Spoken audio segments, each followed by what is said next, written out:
ಮಂಡನೆಗೆ ರಾಜ್ಯಪಾಲರು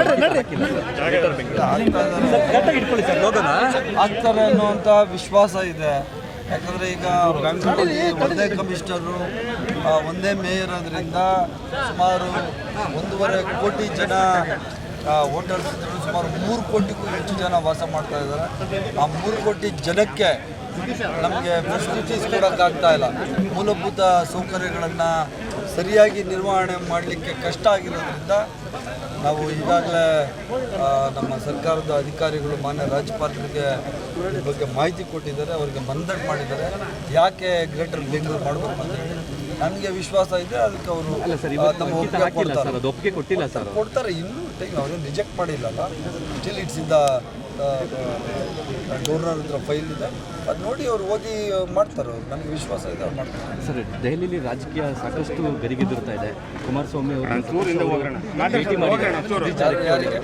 ಕುಮಾರಸ್ವಾಮಿ ಅವ್ರನ್ನ ಜೊತೆಗೆ ಡಿನ್ನರ್ ಕೂಡ ಮಾಡಿದ್ದಾರೆ ಒಟ್ಟಿಗೆ.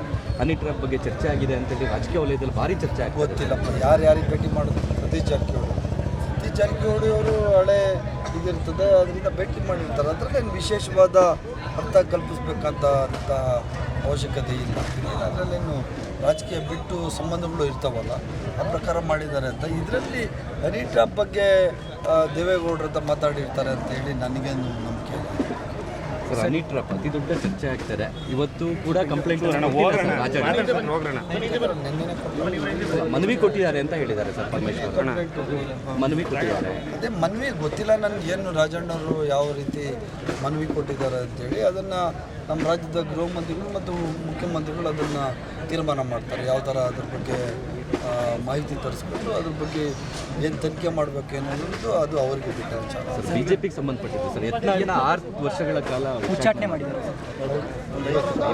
ಗೊತ್ತಿಲ್ಲ. ನಾನು ಚಿಕ್ಕಮಗಳೂರು ತೋಟದಲ್ಲಿ ಏನು ವಿಚಾರಕ್ಕೆ ಯಾಕೆ ಸರ್ ಪಕ್ಷ ವಿರೋಧಿ ಜೊತೆಗೆ ನೋಟಿಸ್ ಯತ್ನಾಳ್ ಅವ್ರಿಗೆ ಒಬ್ಬರಿಗೆ 6 ವರ್ಷ ಉಚ್ಚಾಟನೆ ಸಸ್ಪೆಂಡ್ ಮಾಡ್ಬಿಟ್ಟು 6 ವರ್ಷ ಉಚ್ಚಾಟನೆ ಗೊತ್ತಿಲ್ಲ. ಅದು ಏನಕ್ಕೆ ಮಾಡಿದ್ರು ಅದು BJP ನೋಡ್ರಿ. BJP ಒಳಗಡೆ ಆಂತರಿಕ ಜಗಳ ಭಾಳ ಇತ್ತು.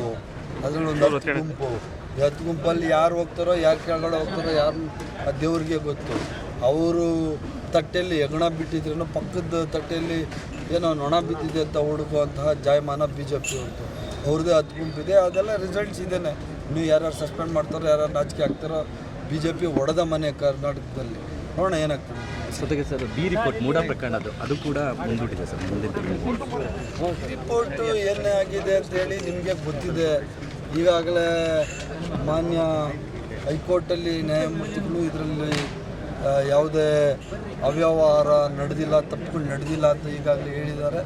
ಅದನ್ನು ನಾವು ಸ್ವಾಗತ ಮಾಡ್ತೀವಿ. ಯಾವತ್ತೂ ಸಂವಿಧಾನಕ್ಕೆ ಅತ್ಯಂತ ಹೆಚ್ಚಿನ ಬೆಲೆಯನ್ನು ಕೊಡ್ತಾ ಇರುವಂಥದ್ದು ಕಾಂಗ್ರೆಸ್ ಪಕ್ಷ. ಮುಖ್ಯಮಂತ್ರಿಗಳಾದಾಗಿ ನಾವೆಲ್ಲರೂ ಕೋರ್ಟ್ ಏನು ತೀರ್ಮಾನ ಮಾಡ್ತೇವೆ ಆ ತೀರ್ಮಾನಕ್ಕೆ ನಾವು ಯಾವತ್ತೂ ಬದ್ಧರಾಗಿರ್ತೀವಿ.